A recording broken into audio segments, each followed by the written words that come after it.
Ayun na guys, giba na namin lahat yung bahay. Naayos na yung kahoy kasi hindi maayos yung kasalansan kanina. Ay, naayos na nila para magandang pag kasi babaklasin pa yung side niyan doon, yung pinaglagyan nila kanina para matanggal lahat yung side. Ayos muna nila yung mga nabaklas nila. Grabing init guys, sakit sa ulo talaga yung init.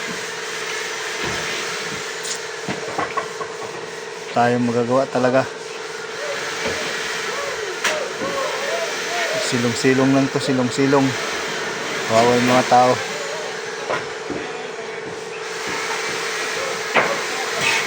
Yan, bukas karga na naman yan. Puro karga na lang bukas sa truck.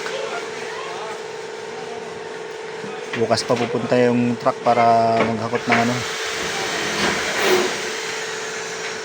hakot ng mga kalat.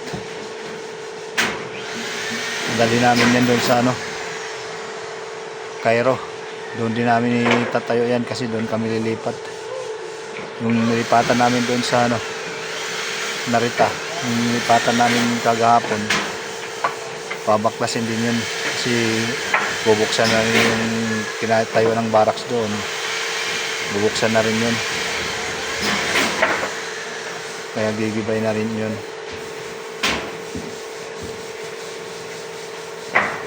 Ayun, pagkatapos nyan dala dun sa Naritan yan, bubuhin namin uli yan doon. Pagkabuo yun, lilipat na kami doon.